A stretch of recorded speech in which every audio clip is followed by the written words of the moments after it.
So I had told someone that there's nothing more expensive than losing the purpose and value that God has given you for the comfort of others.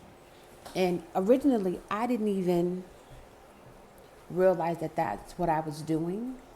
Um, but I found that it's not just me who does that.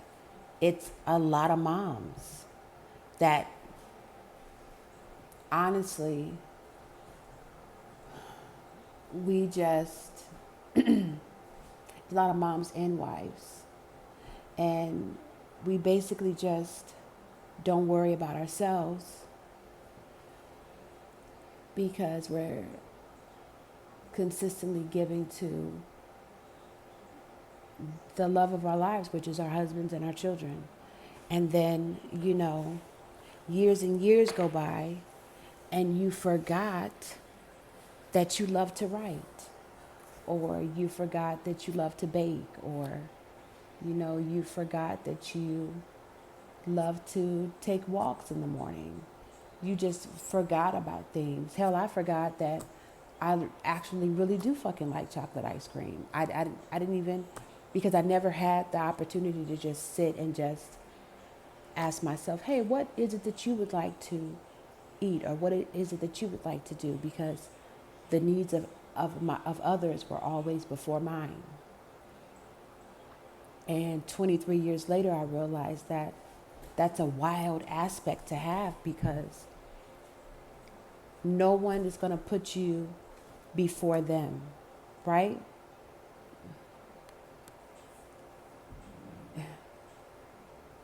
Like, your children are your children. You're supposed to love them and support them and, feed them nutritious meals I cooked from scratch, bring them up morally right, and I homeschooled. So that was completely different. And, to give them the best qualities of yourself and allow them to see the parts that are not so good, so that they know, hey, I'm not perfect. This is what I need to work on myself. Don't do these things like me. Settle on the good part of what I do. And you try to show them the best aspects of yourself.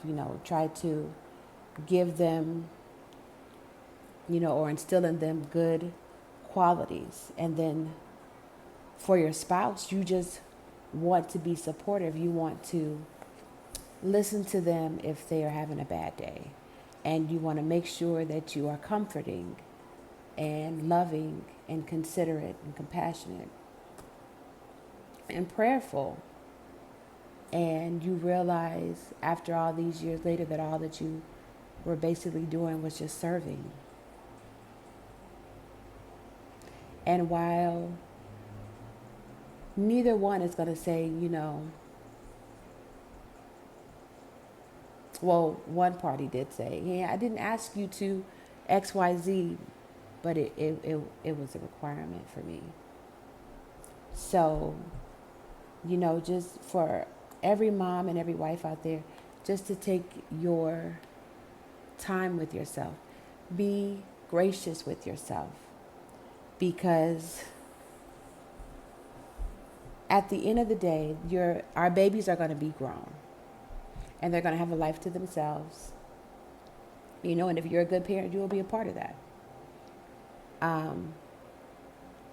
And hopefully when they get older, they'll see the amount of sacrifices that you made for them in order for them to be successful.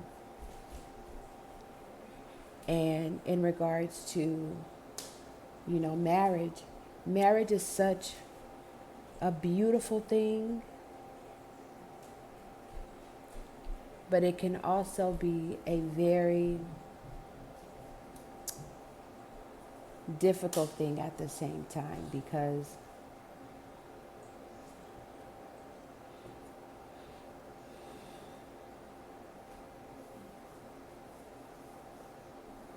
if other people deem you as brilliant, it puts a really difficult strain on your marriage.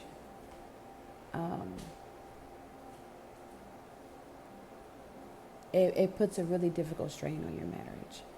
if you have skills or talents that people love and adore, it puts a difficult strain on your marriage. So just trying to find the balance versus just hiding it for years and years. And then you forget. It's damn 23 years later and you forgot that you had these amazing skills and talents because while you were in a relationship, you weren't able to use them because somebody felt away.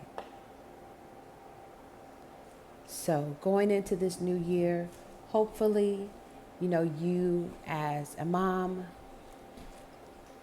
as a wife, are able to